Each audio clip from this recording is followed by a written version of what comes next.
And from out of left field comes the Metal Cooler Army for the June Dokkan Fest exclusive.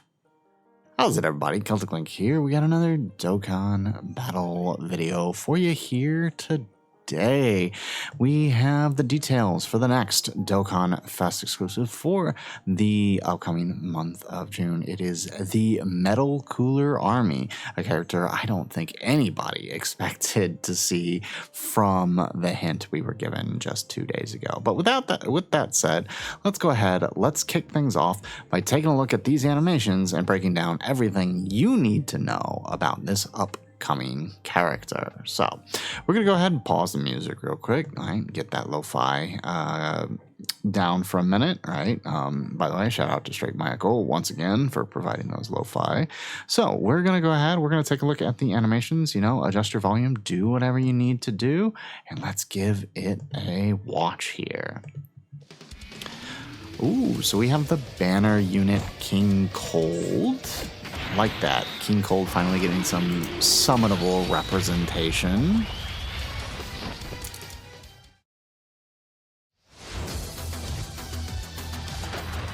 Oh, that looks sick. I wonder if you still have enough power to stand against 1,000 of us.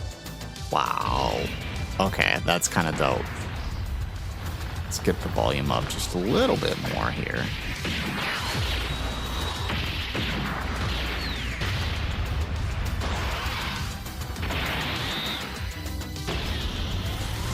Okay, pretty standard animations. I mean, they don't look bad. They look much better than the previous iterations that we've gotten of this, of course. Dude, whoa. Okay, that looks sick. Okay, that looks sick. Oh my goodness. Oh, what? That is hilarious. The whole screen. Okay. Okay.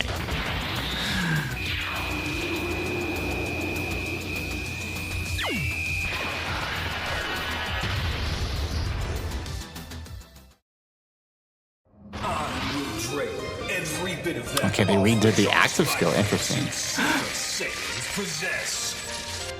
Well, they actually show the Saiyans in there. That's hilarious. I become even stronger than before. Interesting. Okay. I really like that. And I can, of course, not stop thinking about the TFS bits. Like, why did they all punch me in the dick? All right, with that said, let's go ahead. Let's jump on in. Let's take a look here. So they are extreme tech. We're starting to get those extreme tech buffs again. We haven't had good extreme tech units in a while. And then we got Deborah, and now we got these guys. So totally awesome there. Love it. So they lead Terrifying Conquerors, or Power of Absorption, Key 3, HP 200%, and Attack Defense 170%, with an additional 50% for movie bosses, artificial life forms, and target Goku. So not a bad leader skill by any means. It's actually pretty decent. But of course, I would assume you're probably majorly going to be focused on that. You're going to be majorly focused on that Terrifying Conquerors lead. And I would assume that's the side of the category they're going to buff. But we'll talk more about that in a minute. So taking a look here, right? Passive activates an enhanced animation when you have 3 or more movie bosses or Wicked Bloodline categories upon his entry turn. Permanently launches 2 additional attacks, each of which has a 50% chance to become a super attack. Permanent key 1 and 20% damage reduction, and for 1 turn only, an additional 20% damage reduction. Per movie bosses or Wicked Bloodline category on the team. Yeah, so you're definitely going to be leading into that Terrifying Conquerors bit there. Attack defense 100% up to 5, so you're going to need 5. You're going to need 5 of each, right? Or 5 total to get that 500% boost. Attack defense 100%, and transform and critical hit, chance of evading enemy's attack, and damage reduction rate 10% up to. So he's got 70% damage reduction on a proper team. That's actually kind of insane.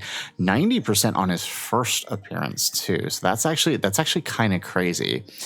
With 1 AGL key sphere obtained, an additional 25% chance of evading enemy's attack. With 1 or more tech key sphere obtained, launches an additional attack that has a 70% chance of becoming a super attack, and attacks enemies attack defense 25% for 2 turns. Loss, right? So that's an attack down, right? For 2 turns, and seals the enemy's super attack for 2 turns. Interesting. With 1 or more int key spheres, survives KO up to once within a turn, recovers 10% HP within the turn. 1 or more STR key spheres obtain extreme class allies 50% attack and defense, and recovers 5% HP of the damage dealt with 1 or more Fizz key spheres obtained. When the character is the first attacker in the turn, the start of the turn, starting from the 4th turn from the start of battle, or starting from the 6th turn from the start of battle, he can call in reinforcements, right? So essentially become, that the Metal Cooler Army. So this is really interesting, right? We haven't had a character, I think Katoplisha was the last character we've had this, where you can sort of pick different key spheres. Well, okay, I guess Int Xenotrunks kind of is the same way, but this guy has one different effect for each key sphere, which I think is really interesting. This provides a lot of different play for how you may want to use this character. I mean, I can't say whether this is going to be good in practice, but it seems good on paper, right? Especially if you're running 2 of these, right? You can really play around with some technique on the team. I don't mind this. This could be very, very interesting. Plus, his stats are already looking pretty good. So he does have that active skill that can be activated when HP is 50% or less, or starting from the 4th turn from the start of battle. It will fully recover HP and a permanent 30% attack and defense and key 1 increase. So really, really good, especially since this is a TUR, right? The key 1's not that big a deal, but it would probably help out the LRs that are likely going to EZA in the celebration. We'll talk about those in a sec. All right, his super attack effect greatly raises attack for 1 turn, causes immense damage, and raises extreme allies defense 6% for 2 turns. Okay, so I see that's where the issue is going to come in, right? Not having defense on the super attack effect could end up being a problem, right? So that's why he has that 90% damage reduction for 1 turn, because I guess in theory they're wanting you to get those, get both of their super attack effects up. As a lead to give that extra defense to both of them, right? So I don't know if he can be, if he would, 70% damage reduction, but no guard though. So he might not be a true slot 1 unit, but definitely would be decent slot 2. So we're going to have to see who they decide to give us for his slot 1, if there is one. But seemingly pretty good here. But of course, right, he does transform here, right? So again, it calls in reinforcements when he is the first attacker at the start of the turn, starting from the 4th turn from the start of battle, or starting from the 6th turn. So basically, right, if you were to float him 1 turn, right, let's say like he showed up turn 1. If you floated him, his next appearance, he would call in reinforcements, right? So that's I mean, that's not terrible, especially considering that defense, right? Once the reinforcements are called in, he now has key 3, critical hit, stuns all enemies. Yo, at the start of each turn, attack 600%. Wow. But he's got like no other effects though. Interesting. I mean, he's going to benefit a lot from defensive support. Huh. This could be potentially very interesting. Attack 600% at the start of each turn. So that's the Goma effect. Granted, it's only attack, but it's 600%. So, I mean, if you could find a way to keep him up defensively, this could potentially be crazy. Wow. Okay. Super attack effect, greatly raising attack temporarily, causes destructive damage to the enemy. Okay, is this temporary? I don't think so. It doesn't specify that it's temporary. Hang on, let's come back to that effect. For this, right, calls in reinforcements when the character is the first attacker. At the start, I don't think so. I don't think this is temporary. Unless I'm reading something wrong here, there's nothing that seems to indicate that this stops. So I mean, the only way you could prevent this from happening, right, is to ensure that one of them never goes slot 1, right? Because well, I guess it happens no matter what on turn 6.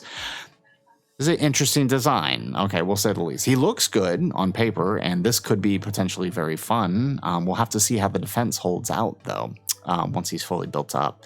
And whether or not, I don't think that defense was carries over that he builds up. So this will be interesting. Okay.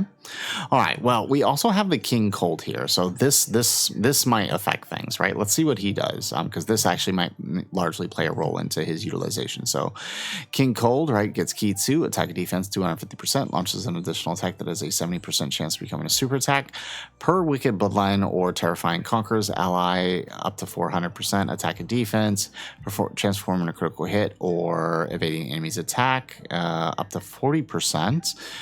When all allies are Wicked Bloodline or Terrifying Conquerors, key 2, 40% for 2 turns, and 250% on attacking. So again, once the reinforcements are called in, that 40% is going to be huge on that metal cooler. Well, actually, let's look at his stats. Okay, the attack is insane, by the way. But stats-wise, comparatively, the defense is not changing much. Okay. All right, when attacking with 12 or more key, 250% attack and defense, right? It's essentially doubling the attack and defense when attacking. When receiving a super attack, permanent defense increase. So every time he receives a super attack, he gets a defense increase. Oh, no, but it's once only. Okay. But a permanent. All right, chance of evading an enemy's attack 30% temporarily. When receiving a physical super attack, 50% damage reduction temporarily. So depending on the fight, actually, he's looking like he might be able to be your slot 1. When the target enemy is attacked down or 60% or less, has an action cancel. Okay, very nice. Super attack effect. Greatly raises defense for 1 turn, causes supreme damage to the enemy, and lowers attack defense. Okay, so this is going to be interesting, right? We're definitely going to have to see how they play out the easy A's, because I like what I'm seeing offensively from this guy. He's going to be really powerful, especially if you get a couple of turns to build up with this guy. But I guess even as floating him, right, as long as he's got enough defense to survive post-super, then he's probably going to be okay. And especially with that destructive damage multiplier, yeah, this guy's going to be crazy. So interesting. I'm only worried about that defense post transformation. So let's talk about what I know is on everybody's mind here.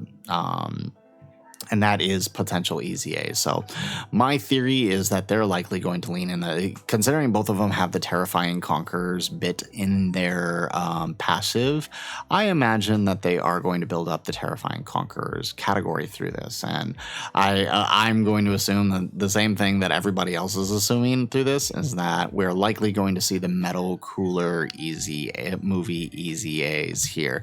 So that is the Fizz Metal Cooler, likely to see his easy A here. And I did talk about this before, that June could potentially be the place to do this, right? So yeah, this is definitely the right place to do this if this is it, because they'll link really well together, right? Sharing pretty much all the same links. So the Fizz, and I would assume if they're going to do him, then that means, which means I think these likely might be part 2, and I'll get into that in a second. But with these guys being with these guys easy A in here, also expect to see the Super Saiyan Duo easy A. I would also expect to see, as much as I would love them to add the part 2 LR to continue to buff the Wicked Bloodline. I'm going to assume they're going to keep the June trend of the part 2 LR usually being whatever the super class variant is to that enemy, right? So, right, I think we got, Turles, then we got Triku, we got Topu. Well, okay, it's not always super class, but it's always some other variant to that. Yeah, I would imagine these. Part 2 is probably a tag version of these guys, as a probably not a Carnival LR, probably a Yellow Coin LR, but the part 2 is probably going to be a tag of these guys. And And then that's how they'll justify easying both the Fizz and the AGL variants. I don't expect to see the STR Cooler or the Bird Coup. I'm actually imagining, right, keeping in line with my prediction that I've made in several videos now, that Namek Saga is going to be the TDC celebration. It does line up with the current Dokkan Frontier setup, so I would imagine to see that happen, and these guys will probably easy A then instead, right? So you have a Super Saiyan Goku and a Wicked Bloodline character to go with the two new characters, while here the Metal Cooler side is probably going to do things. I doubt they're going to touch his power absorption lead, considering there's pretty much nobody they can really touch for easy A's in here, except maybe... actually, there's no potential easy A's at all here that would fit in line with where we currently are. So the only potential is super easy A's here, which pretty much only leaves AGL 17 as a potential super easy A. So I'm going to assume that that's the case. I guess maybe Android 21, but this would be really weird to do Android 21 now, and especially because I don't think she's on the full lead here. Where's that lead? Artificial. Oh, well, I guess she would be artificial life forms. So this would be a really stupid place to do that. I hope that's not what they do, but yeah. What I honestly think, if there is a super easy... so what I imagine is we're going to see a super easy A in part 1, and then those LR easy A's in part 2, and this guy's probably our super easy A for the celebration. It makes sense. I've seen a couple people already mentioning TEQ Golden Frieza, but this guy makes more sense because at least he gets big bad bosses, which obviously you're going to want for these guys here.